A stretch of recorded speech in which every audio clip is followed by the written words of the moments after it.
Então, bom dia a todas e todos. É uma alegria enorme mesmo a gente poder estar sentadas e sentados, né, em roda, para discutir, refletir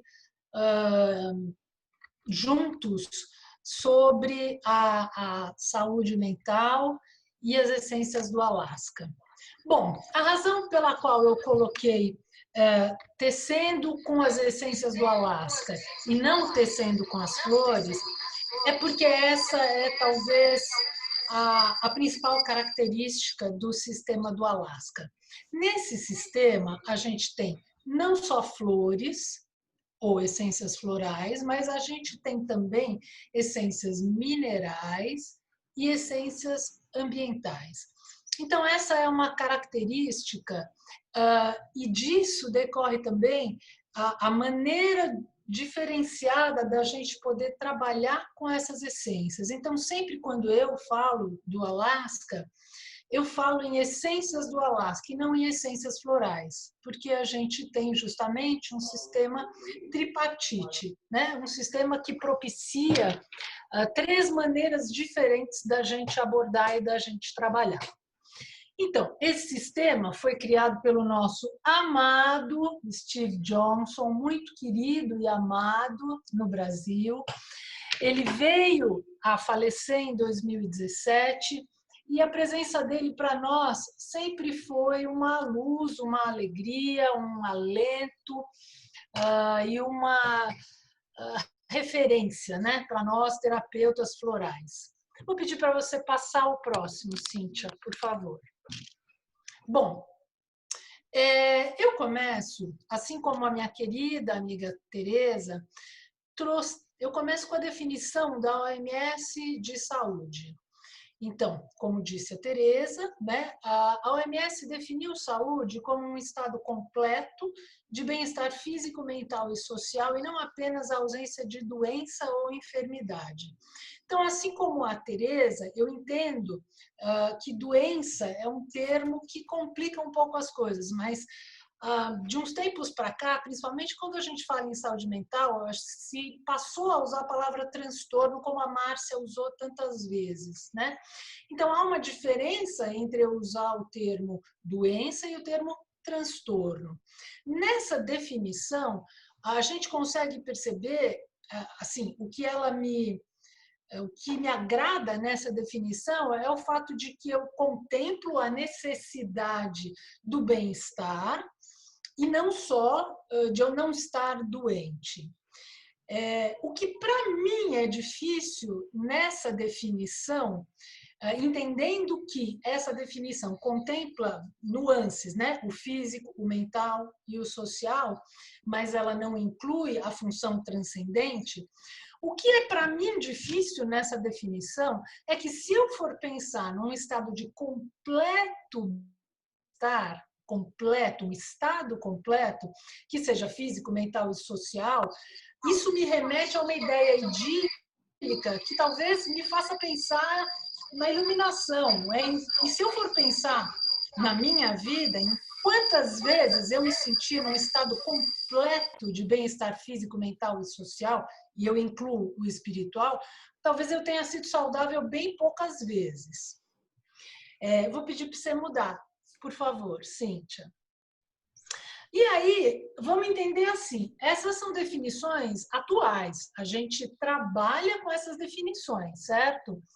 Então, o curioso disso é que, se eu entrar no site da Organização Pan-Americana da Saúde, que faz parte da Organização Mundial da Saúde, e essa foto, eu não sei se vocês conseguem ver bem, mas ela traz uma imagem da entrada, né, do site da Organização Pan-Americana da Saúde. Se eu olhar para essa definição, eu vou ver que quando a gente fala em saúde mental, as pessoas falam em depressão, transtorno de estresse pós-traumático, transtorno de ansiedade generalizada, transtornos alimentares, espectro dos transtornos do autismo. Então, eu faço observar que frequentemente, comumente, principalmente nos sistemas públicos, a gente usa da palavra saúde, mas quando a gente usa a palavra saúde, a gente está se referindo, na verdade, ao transtorno e eu posso falar transtorno de uma maneira mais recente, mas eu estou, na verdade, falando da doença. Então, eu tenho que notar, e até é interessante se vocês depois quiserem, tiverem a oportunidade de entrar, no Hospital Albert Einstein, eles fazem acho que uma pequena cartilha, vamos dizer, de trabalhos com saúde mental, e ali sim você vai ver algumas coisas que remetem mais à saúde do que ao transtorno e à doença. Com isso eu quero dizer que no nosso meio, na nossa sociedade, a gente está muito acostumado a misturar o que seja uma visão de saúde com uma visão de transtorno. Então, faço observar isso, não é? Que se eu entro na página, bom, folha informativa da saúde mental, depressão. Embaixo vai ter transtorno de ansiedade generalizada, enfim. Eu estou falando, na verdade, de saúde ou eu estou falando de disfunção? Certo? Vou pedir para a gente passar o próximo, Cíntia, por favor. Bom, quando eu penso também em saúde mental, eu vou ter que pensar, afinal de contas, o que é a mente, né? E aí eu vou me remeter, assim, eu entendo na minha visão que a gente está numa roda de conversa de pessoas que são profissionais da área, ou são muito apaixonadas pela área, mas eu estou entendendo esse nosso espaço como um espaço onde a gente vai entretecendo, como sugeriu a Cíntia, e, portanto, eu vou mais promover questões do que justamente trazer respostas definitivas. Então, a gente sabe que a questão do que exatamente ou a consciência, a gente tem algumas palavras que elas geram algumas confusões e sempre quando eu usar essas palavras, a gente vai precisar contextualizar da onde eu estou puxando esse termo, de qual abordagem é. Então, aqui a brincadeira e a proposta é a gente refletir um pouco sobre, afinal, o que é mente e consciência, onde está localizada a mente.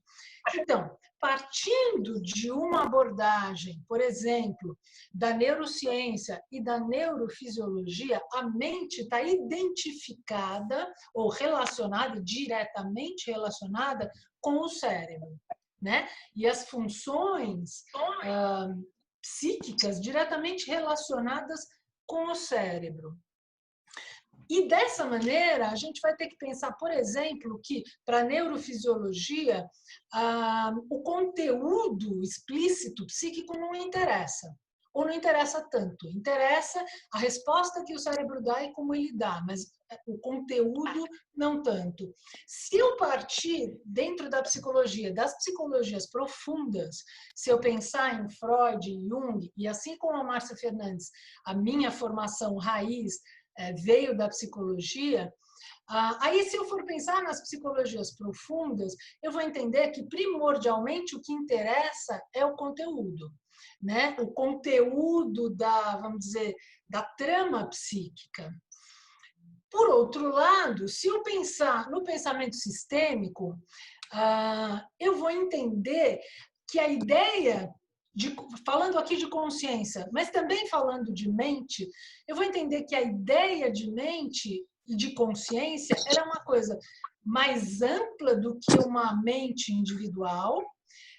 E quando eu estou pensando em mente, eu estou pensando não apenas em função fisiológica, neurofisiologia e neurociência, mas eu estou pensando em conteúdo psíquico, né? A partir da abordagem sistêmica, eu vou entender que essa mente, ela traz a consciência de todos os meus ancestrais.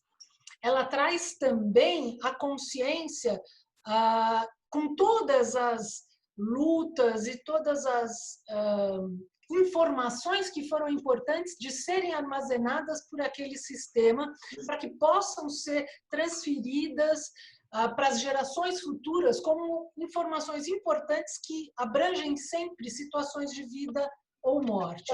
Desse ponto de vista, uma mente ela é muito mais ampla do que uma mente individual.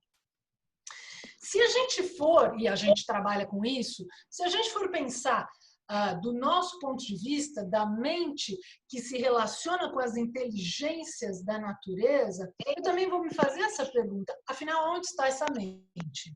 Né? E a consciência que relaciona a mente com a natureza.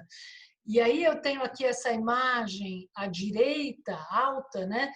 Onde a gente pode ver o céu desse espaço, né, que se forma entre as copas das árvores e que traz esse coração. E eu gostei dessa imagem porque ela remete a esse espaço que a gente cria entre tecido, né, com as plantas e o coração. E, no entanto, se a gente pensar, por exemplo, a partir das tradições orientais, e aqui especificamente da tradição do budismo, a ideia deles de mente e, consequentemente, de consciência, é uma ideia completamente diferente. Então, para o budismo, a mente ela é multifacetada, mas ela tem, por exemplo, uma mente grosseira, que talvez equivaleria ao que a gente, na cultura ocidental, equipara as funções, vamos dizer, de funcionamento no mundo, e talvez a gente equiparasse isso com o cérebro. Depois eu tenho o que eles chamam de mente sutil, e, portanto, ela é diferente da mente grosseira. E aí eu tenho a mente muito sutil. E a mente muito sutil, dentro da tradição do budismo tibetano, vive no coração. E ela tem, como eles falam, um tamanho de uma semente de mostarda, e ela é como um HD que armazena todas as informações que a gente viveu, não só nessa vida, mas em vidas passadas.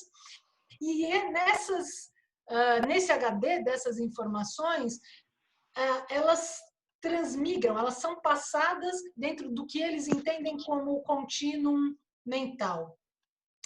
Cabe observar também que dentro da psicologia da analítica, né, que é a vertente que veio do Jung, o inconsciente ele não é só um inconsciente individual e nem ancestral, mas ele é um inconsciente coletivo. Portanto, eu tenho dentro de mim uma mente que não é só minha e também não é só dos meus ancestrais, mas ela é uma mente que contém um acervo de memórias da humanidade.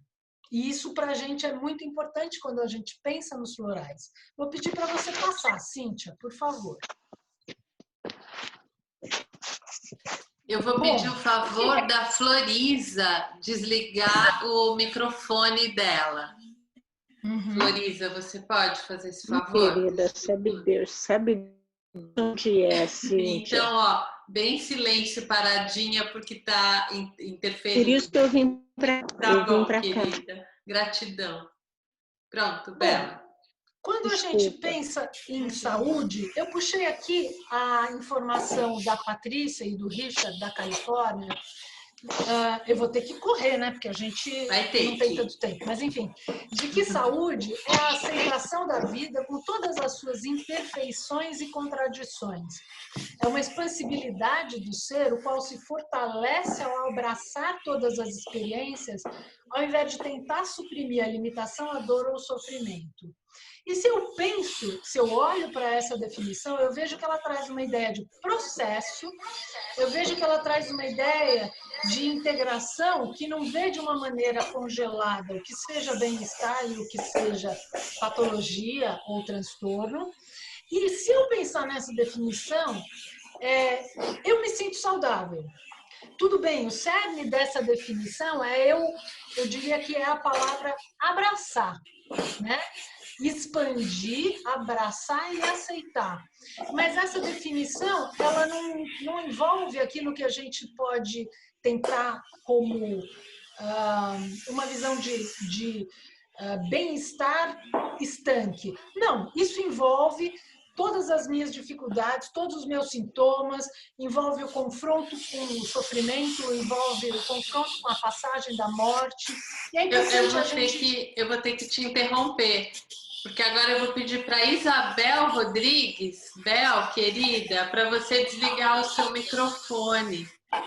Eu estou vendo que está vindo um barulho forte, daí é do seu, Bel. Ai, gente, desculpa ter que... Peço desculpa para as pessoas também. Da próxima vez eu vou, logo de saída, já deixar o microfone de todo mundo desligado. Mas eu preciso aprender a fazer isso. Desculpa, Isabela. Tudo bem. Vamos passar o próximo, Cíntia, por gentileza. Vamos. Alasca. Bom, quando a gente pensa no Alasca, no Steve, vem para mim essa frase que é muito importante do que ele faz e que traz o nosso jeito de olhar, né, como terapeuta floral. Então ele diz: todos os aspectos do nosso ambiente natural, todas as formas presentes na natureza, incorporam e geram energia de cura. E aqui eu gosto disso, porque é dinâmico. Incorpora e gera energia de cura. Existe abundância de ajuda e de apoios disponíveis onde quer que estejamos, que podem facilitar os nossos processos de... Bela, o seu microfone desligou, querida. Sozinho. Eita. Até onde fomos? Oh, meu amor, acho que foram 2 palavras só. Poxa, então, dentro desta visão, o que a gente vê são todos os processos do nosso ambiente natural, todas as formas presentes na natureza, elas incorporam e geram energia de cura. Então, aqui, o interessante é a gente observar essa forma dinâmica de perceber que a gente recebe energia de cura da natureza, a natureza incorpora a cura e gera cura. E existe abundância de recurso, ou seja, a minha fonte de recurso vem da natureza. E esse é o diferencial da terapia floral em relação a outros métodos de terapia, também outros métodos integrativos, não é? Porque eu me remeto à natureza como uma fonte geradora de saúde e de equilíbrio.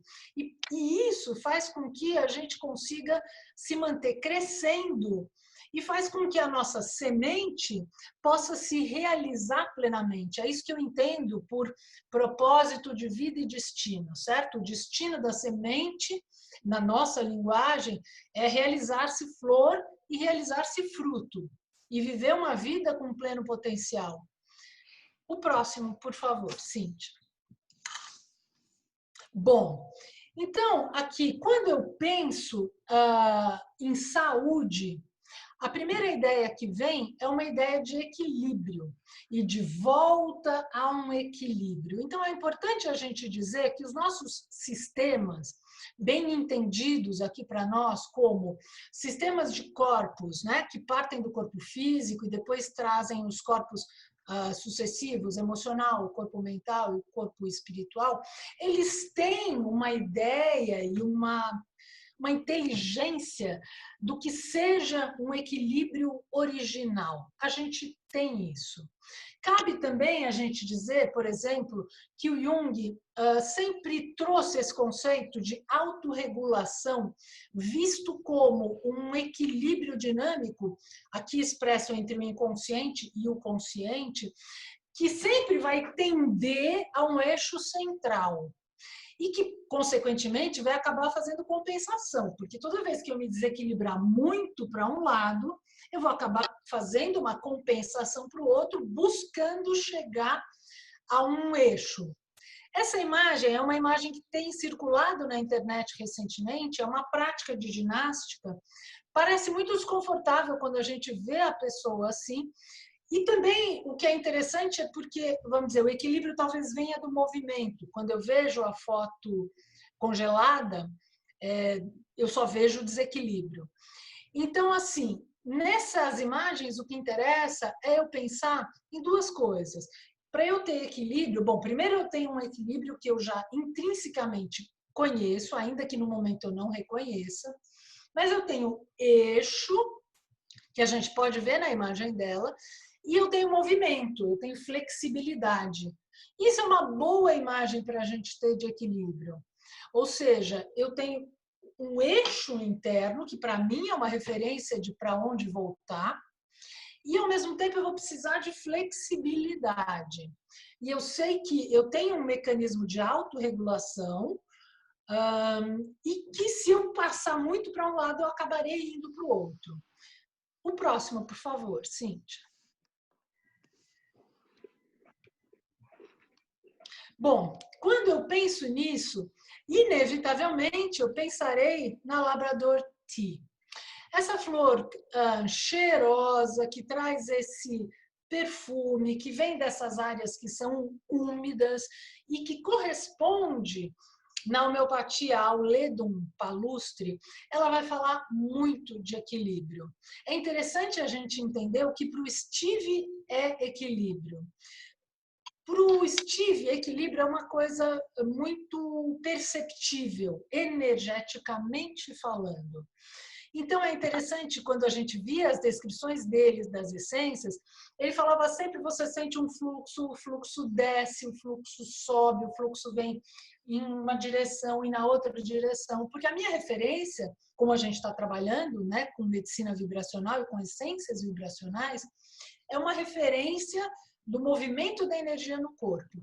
Nesse sentido, a Labrador Tea, ela traz o eixo e ela vai falar de desequilíbrios que são do eixo horizontal. A Teresa lembrou muito bem das nossas referências terra e céu fazendo o eixo horizontal, o eixo vertical. Quando eu pensar nesse eixo vertical, no Alasca a gente tem muitas essências que endereçam esse equilíbrio vertical, por exemplo, a Fireweed. A gente vai pensar muito nessa ligação elevação, como disse a Teresa, e desenvolvimento. Aqui, o eixo da Labrador Tea é esse movimento que poderia ser uma lemniscata e que vai falar assim em equilíbrio. Então, quando eu saio do meu equilíbrio e quando eu, consequentemente, vou acabar compensando um comportamento desequilibrado com outro, a Labrador Tea me lembra que eu sempre tenho para onde voltar. Então, ela traz essa imagem do equilíbrio e a fala da flor e da essência é: não importa se o seu desequilíbrio foi um desequilíbrio enorme, não importa se você está num desequilíbrio há muito tempo, eu sempre posso te ajudar a voltar para o seu eixo. Então, a gente tem essa referência desse equilíbrio, de como um eixo que se constitui para nós e esse movimento que a gente faz. Ela é uma essência que a gente usa muitas vezes para dependência química, porque num comportamento de dependência química eu tenho uma ilusão de que algo vai me ajudar, eu me afasto do meu centro e aí eu acabo gerando ou vou usar um outro exemplo. Por exemplo, uma pessoa trabalha demais e ela compensa nessa necessidade, que já é desequilibrada, de trabalhar demais, com tomar muito café. Então, a gente vai falar em comportamentos que são muito compensatórios. Aqui, o que interessa disso é muito mais uma noção, eu ir construindo uma noção do que seja saúde, do que seja equilíbrio interno, do que exatamente aonde vai estar o equilíbrio e o desequilíbrio na minha vida. Ela é uma essência que a gente pode tomar a longo prazo, muitos meses. E com isso a gente começa de um desequilíbrio talvez mais grosseiro, como eu tinha dito na imagem, né, que se referia ao budismo, e a gente vai afinando a nossa sintonia numa sintonia mais fina dos aspectos aonde eu estou desequilibrado. Próximo, Cíntia, por favor. Bom, e aí quando eu penso em equilíbrio e desequilíbrio, e dentro da nossa visão de saúde, a gente vai pensar necessariamente que equilíbrio e desequilíbrio são fases intrinsecamente relacionadas. E aí, essa imagem da expansão, né, desses vitrais do caracol, a gente vê como passa luz através disso, a gente vê como há um crescimento contínuo, e nessa tapeçaria aqui, onde a gente tem esse contraste de claro e escuro, a gente vê como as forças da luz e da sombra, elas estão intrinsecamente relacionadas. Então, eu vou pensar naquilo que eu sei, eu vou pensar naquilo que eu não sei, eu vou pensar em tudo que a gente trabalha como terapeutas florais, nas polaridades, e eu vou pensar em claro e em escuro dentro de mim. Então, aqui interessa a gente ter uma visão que é processual, sabendo que, do mesmo jeito como eu ando, e para eu dar um passo, tirar o pé do chão e pôr o pé numa outra posição, isso envolve um desequilíbrio enorme. Esses processos de equilíbrio e desequilíbrio, eles são dinâmicos e contínuos. Então, não vai haver um momento completo onde não haja interação. Então, quando eu penso no que é mente, da onde virá a mente, eu penso que tudo importa. A gente é célula, e célula permeável no mundo. Tudo interfere conosco e a gente interfere em tudo. Então, um desequilíbrio químico nos interfere muito em nós, um desequilíbrio emocional, um desequilíbrio mental, e ao mesmo tempo eu posso imprimir uma matriz e buscar essa matriz de equilíbrio. Próximo, por favor. Isabela, mais um minutinho só, tá, Ih, querida? meu Deus! A gente já acabou faz tempo. Vamos lá, vou ter que correr. Vamos Talvez lá. encerrar com essa Bom, flor. Eu agradeço. eu vou pensar nisso. Tá bom.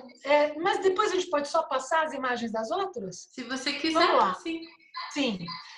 Quando eu penso em equilíbrio, eu vou pensar na Green Fairy Orchid, porque ela vai falar de que o único lugar onde eu consigo ter essa união entre todas as incoerências e paradoxos que a gente vê diante do mundo, e se a gente for pensar nessas polarizações que a gente está vivendo tanto, o único lugar que eu consigo ter nisso é dentro de mim. É em como eu sou capaz de lidar com isso quando eu me dou conta das minhas próprias incoerências, do quanto de luz eu consigo acessar, do escuro que eu tenho dentro de mim, de quão paradoxal e incoerente eu sou. Vou pedir para você passar a próxima, por favor. Linda. Bom, aqui o que interessa é que a gente precisa se ver como um vaso capaz de armazenar a consciência. Próximo, por favor. E aí é que entram as pedras. Porque as pedras, elas vão falar dessa nossa relação com o corpo, descarregando o estresse que a gente acumula nos corpos há tanto tempo e fazendo do nosso corpo um vaso estável, forte e sólido para que a gente consiga armazenar a consciência. Então, aqui o que interessa das pedras é que elas vão trazendo um gabarito cada vez mais claro para a gente, de um equilíbrio ao qual eu sempre posso voltar, e dessa maneira os desequilíbrios ocorrem em episódios menores, e, portanto, eu acabo tendo um gabarito muito mais claro do que seja equilíbrio. A próxima, por favor. E eu termino com a Rock Spring, que é essa nascente, né? Essa fonte de água, é uma essência ambiental, que fala dos caminhos que a água percorre por dentro das pedras e no escuro, nessa longa jornada, até que ela venha a surgir do lado de fora das pedras. Ela é uma essência que vai falar de esperança, vai falar de fé, vai falar da gente conseguir dar um passo adiante quando eu não sei o que virá pela frente. Ela vai falar da gente confiar nos caminhos, da gente confiar nas mãos invisíveis. E nesse momento, talvez o que a gente mais precise seja de uma atmosfera de confiança para que a gente consiga seguir adiante. Então, as essências do Alasca, elas trazem essas possibilidades de força, onde eu recebo a energia do ambiente, eu ancoro no meu corpo a força e todos os recursos que eu recebo da terra para abrigar a consciência que as flores trazem. Muito obrigada. Nossa, muito obrigada.